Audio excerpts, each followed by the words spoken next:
Hello friends, स्वागत है आप सभी का हमारे यूट्यूब चैनल बिनर्स एजुकेशन पॉइंट में। आज हम चर्चा करेंगे हमारे कुछ एमपी से संबंधित प्रश्नों पर। दोस्तों, यदि आपने अभी तक हमारा यूट्यूब चैनल सब्सक्राइब नहीं किया है तो हमारे यूट्यूब चैनल को सब्सक्राइब कर लीजिए, क्योंकि कोई भी महत्वपूर्ण प्रतियोगी परीक्षा हो, सभी से संबंधित महत्वपूर्ण कंटेंट हमारे चैनल पर आपको उपलब्ध कराया जाता है। आज हम चर्चा करेंगे मध्य प्रदेश की संबंधित पर्यटन नीति से। मध्य प्रदेश की जो संशोधित पर्यटन नीति 2019 है, उसके क्या क्या प्रावधान की हैं, उसमें क्या नवीनतम संशोधन है, उसके विषय में आज हम चर्चा करेंगे। साथ ही साथ आपको हमारे नोट्स का रिव्यू भी देख के पता चल जाएगा कि हमारे नोट्स किस प्रकार से बनाए जाते हैं और हमारे नोट्स ही क्यों परचेस करें। तो हमारे नोट्स आपको प्रश्नोत्तर शैली में सटीक आंसर उपलब्ध कराते हैं विद प्रेजेंटेशन। अभी हमारे पास Hindi, ethics, social, geography, MP, polity आदि के नोट्स अवेलेबल हैं।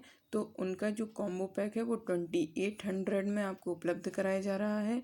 साथ ही साथ अगर आप विभिन्न सब्जेक्टों के इंडिविजुअल नोट्स परचेस करना चाहते हैं तो आप इंडिविजुअल नोट्स भी परचेस कर सकते हैं। सभी नोट्स को परचेस करने की लिंक आपको डिस्क्रिप्शन बॉक्स में प्रदान की गई है। आप वहां जाकर चेकआउट कर सकते हैं और हमारे नोट्स परचेस कर सकते हैं।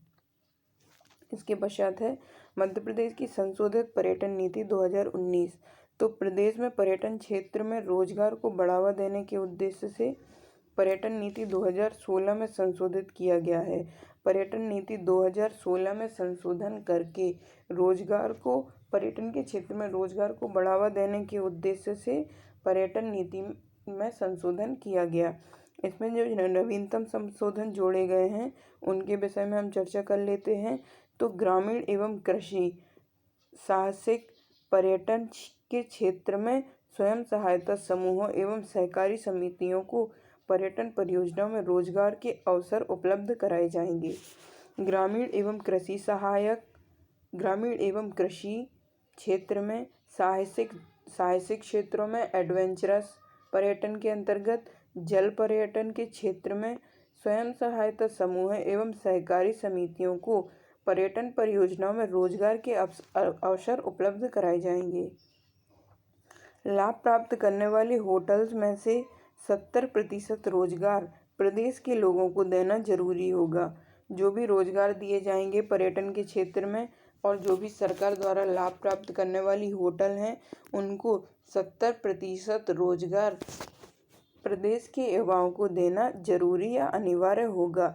इसके पश्चात है वन क्षेत्रों का श्रेणीकरण करके वाइल्ड लाइफ रिसोर्ट की स्थापना की जाएगी। वन क्षेत्रों का श्रेणीकरण किया जाएगा तथा वाइल्ड लाइफ रिसोर्ट की स्थापना की जाएगी ताकि वन क्षेत्रों के निकट रह रहे लोगों को रोजगार उपलब्ध कराया जा सके।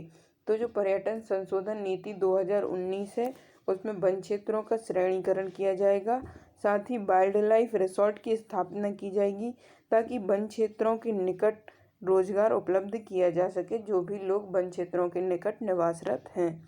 इसके पश्चात है SC/ST के उद्यमियों को पर्यटन इकाइयां लगाने पर अतिरिक्त पूंजी अनुदान दिया जाएगा। तो अनुसूचित जाति और अनुसूचित जनजाति के उद्यमियों को पर्यटन इकाइयां लगाने पर अतिरिक्त पूंजी अनुदान दिया जाएगा। इसके पश्चात है दूरस्थ और दुर्गम क्षेत्रों में पर्यटन इकाइयों की स्थापना पर 5% अतिरिक्त लागत पूंजी अनुदान दिया जाएगा। दूरस्थ और दुर्गम क्षेत्रों में पर्यटन इकाइयों की स्थापना पर 5% अतिरिक्त लागत पूंजी अनुदान दिया जाएगा। तो इस प्रकार से आप पर्यटन के क्षेत्र में जो संशोधित पर्यटन नीति 2019 है उसके प्रावधानों को आप इस प्रकार से लिख सकते हैं। 5 प्रावधान इसके अंतर्गत दिए गए हैं। आप इसमें निष्कर्ष अपनी तरफ से ऐड कर सकते हैं कि इस प्रकार से पर्यटन के क्षेत्र को बढ़ावा देने के लिए सरकार द्वारा समय समय पर अनेक नीतियां लाई जाती हैं तथा उनमें संशोधित प्रक्रिया द्वारा संशोधित प्रावधानों को लागू किया जाता है। इसके पश्चात है खुशहाल नैनीहाल योजना। तो खुशहाल नौनिहाल योजना 5 नवंबर 2019 को इसकी शुरुआत की गई थी। खुशहाल नौनिहाल योजना की शुरुआत की गई थी 5 नवंबर 2019 को। इसका प्रमुख उद्देश्य क्या है?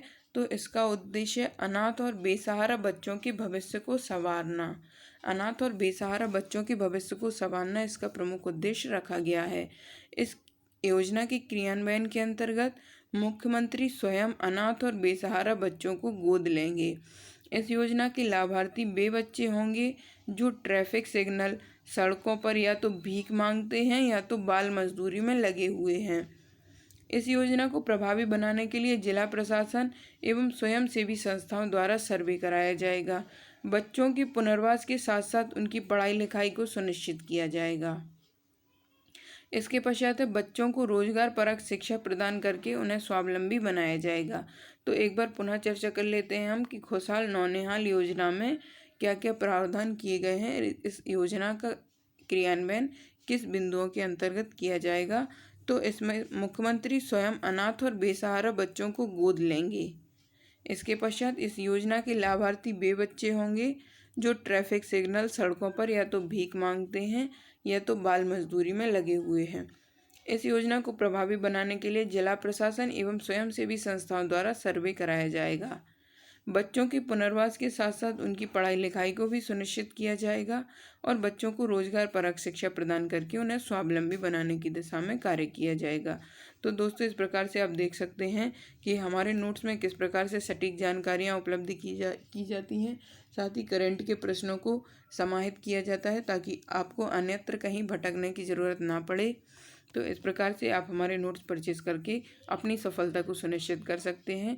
प्रारंभिक परीक्षा में भी आप अपनी सफलता को सुनिश्चित करने के लिए हमारी प्रारंभिक परीक्षा की टेस्ट सीरीज ज्वाइन कर सकते हैं, जिसमें मात्र 1000 रुपये में आपको 100 FLTs उपलब्ध कराए जाते हैं, जिसके माध्यम से आप अपने 10,000 प्रश्नों को कवर कर सकते हैं। साथ ही साथ जो प्रारंभिक परीक्षा में सफलता का मूल मंत्र होता है वह यह है कि आप जितने अधिक से अधिक वस्तुनिष्ठ प्रश्न सॉल्व करेंगे, आप सफलता के उतने निकट पहुंचते जाएंगे।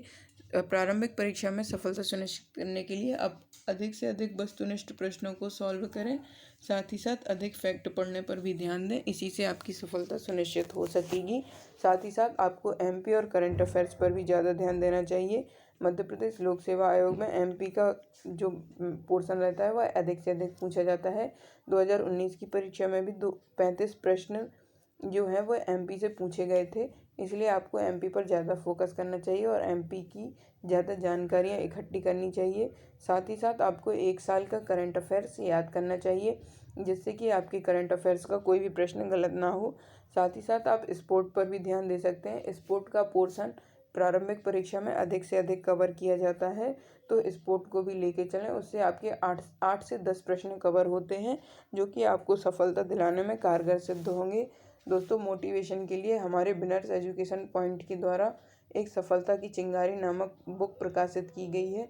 उसकी लिंक आपको डिस्क्रिप्शन बॉक्स में प्रदान की गई है। आप इंस्टा मोजो पर जाकर हमारी बुक का रिव्यू देख सकते हैं और हमारी बुक को परचेज कर सकते हैं। धन्यवाद दोस्तों, मिलते हैं अगले वीडियो में।